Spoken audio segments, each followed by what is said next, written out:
బాగా గుర్తుపెట్టుకోండి, నేను చెప్తున్న విషయాన్ని. నా తాపత్రయం నిన్న నేను మీకు సరిగ్గా చెప్పగలిగానో లేదో అని మళ్ళీ నేను ఒకసారి దాన్ని ఉటంకిస్తున్నాను అంతే.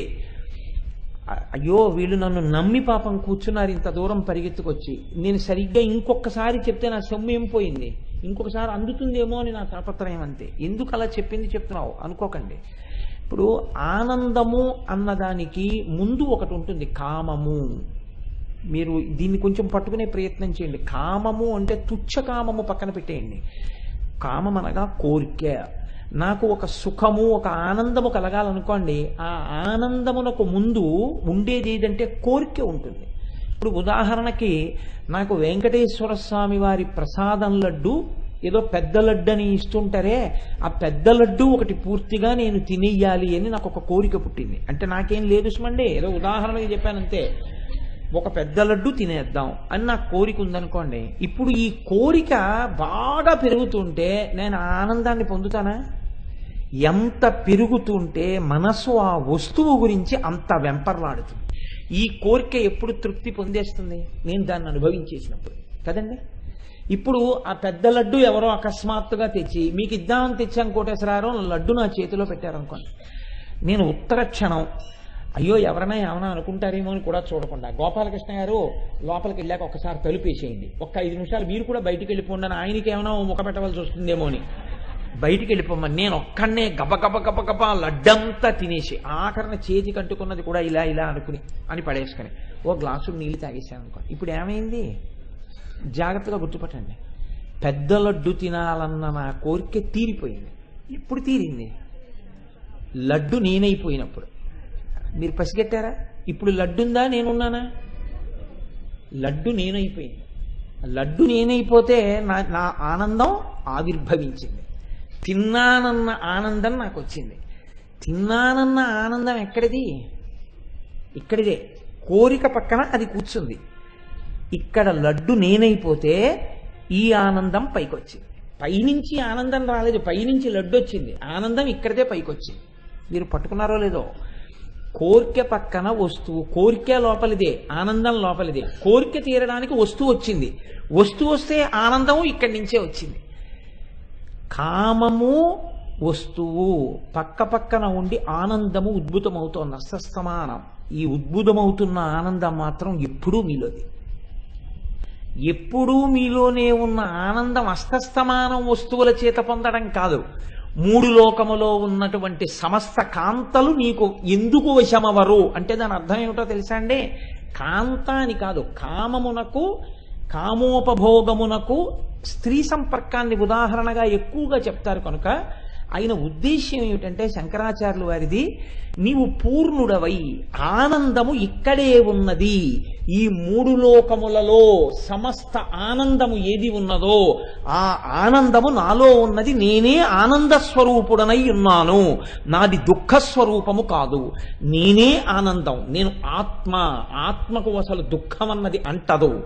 దుఃఖం అనేది మనస్సు యొక్క భావన, ఆత్మ ఎప్పుడూ అలాగే ఉంటోంది అని తాను ఆత్మగా నిలబడిపోయిన వాడు ఎవరున్నాడో వాడు అటువంటి స్థితిని పొందినవాడు. అనగా వాడు ఈశ్వరుడై జ్ఞాని అయి కదలక మెదలక చెక్కు చెదరక నిరంతరము ఆనంద స్వరూపుడై సాక్షిగా ఉంటాడు.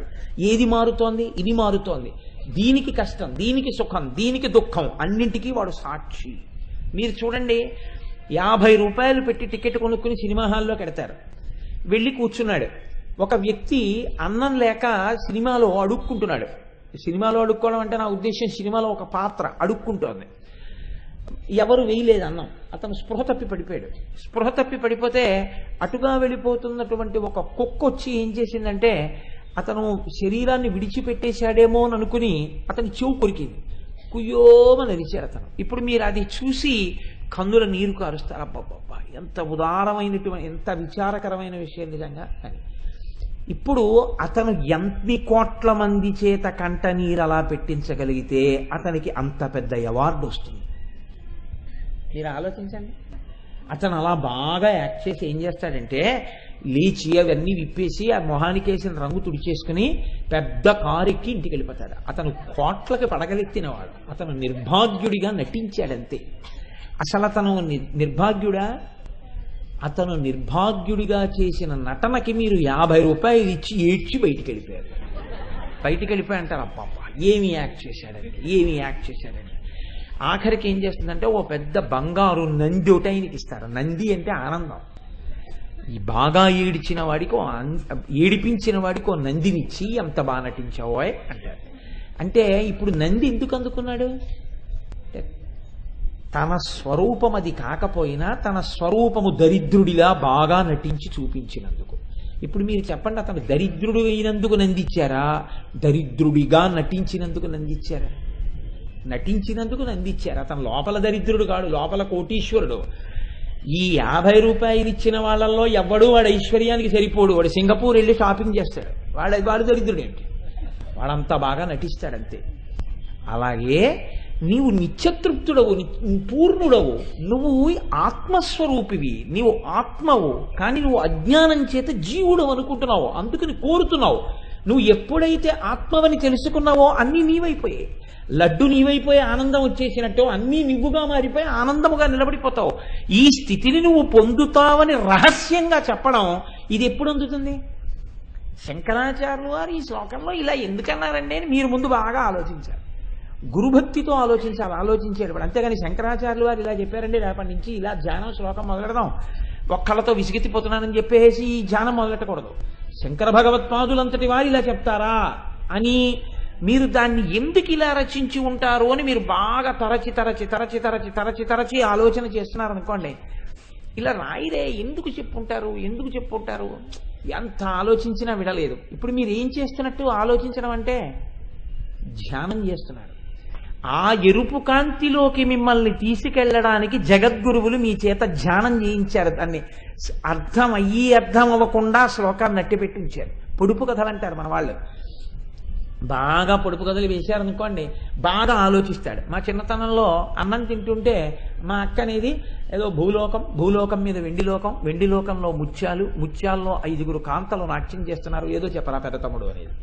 అంటే దీని అసాధ్యం కూడా ఇలాగే అడుగుతుందని అన్నం తింటూ అదే పనిగా ఆలోచిస్తూ పప్పు వేసుకుని తినేసి పులుసు వేసుకోవడం మర్చిపోయిన తర్వాత మా అమ్మగారు ఏదో ఏంట్రా కడాకు ఆ తిండి ఏమిటి ఆలోచిస్తున్నావు, పిచ్చ ఆలోచనలు, నువ్వు అన్నం తినేటప్పుడు కూడా ఆవిడ మొట్టికాయ ముట్టిన తర్వాత అన్నం తిని మజ్జిగ అన్నం కూడా తినేశాక ఎంత ఆలోచించినా అర్థం కాక ఏమిటి అని నువ్వు అడిగింది అర్థం కాలేదంటే నువ్వు తిన్నా అన్నమేరా అనేది. అదేమిటి అంటే అవును భూలోకం మట్టి, దాని మీద నువ్వు పెట్టుకున్న వెండి కంచం వెండి లోకం, దాంట్లో అమ్మ నీకు పెట్టిన అన్నం ముత్యాలు, అందులో నాట్యం ఆడుతున్న కాంతలు నీ 5 వేళ్ళు, నువ్వు తిన్నా అన్నం అనేది. అమ్మ దీని అసాధ్యం కూడా ఎంత చిన్న విషయం అడిగిందిరా అనవసరంగా ఆలోచించాం అనుకునేవాడి. అంటే ఇంత ధ్యానం మీతో చేయించాలి. ఎర్రటి కాంతి, ఆ కాంతి పడితే ఇలా జరుగుతుందా అని అసలు ముందు కాంతి గురించి పోని చేద్దాం అక్కడ వరకు.